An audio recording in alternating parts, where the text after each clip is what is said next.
Hello friends, welcome back to Over Channel today. On 6 and the 9th of August 1945, the United States detonated 2 atomic bombs over the Japanese cities of Hiroshima and Nagasaki, respectively.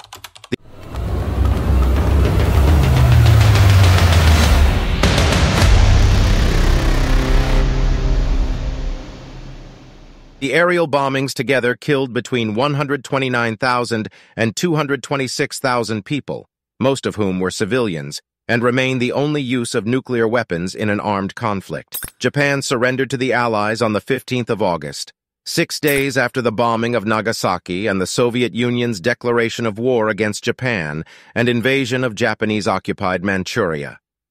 The Japanese government signed the instrument of surrender on the 2nd of September, effectively ending the war.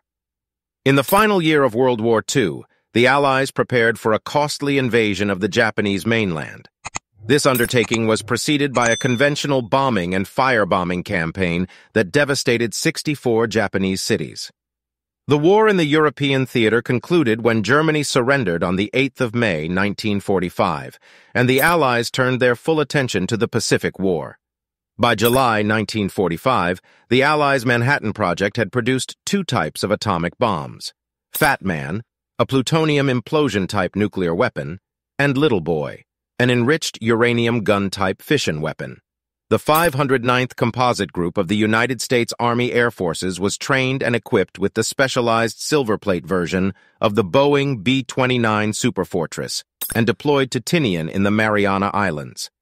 The Allies called for the unconditional surrender of the Imperial Japanese Armed Forces in the Potsdam Declaration on the 26th of July, 1945, the alternative being prompt and utter destruction. The Japanese government ignored the ultimatum.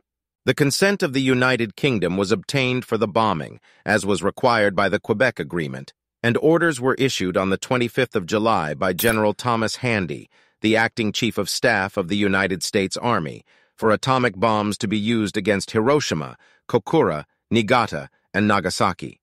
These targets were chosen because they were large urban areas that also held militarily significant facilities. On the 6th of August, a little boy was dropped on Hiroshima, to which Prime Minister Kantaro Suzuki reiterated the Japanese government's commitment to ignore the Allies' demands and fight on. 3 days later, a Fat Man was dropped on Nagasaki. Over the next 2 to 4 months, the effects of the atomic bombings killed between 90,000 and 146,000 people in Hiroshima and 60,000 and 80,000 people in Nagasaki. Roughly half occurred on the first day. For months afterward, many people continued to die from the effects of burns, radiation sickness, and injuries, compounded by illness and malnutrition. Though Hiroshima had a sizable military garrison, most of the dead were civilians. I hope you guys enjoy this video. To please make sure like and subscribe my channel so you never miss any video from TIT TV.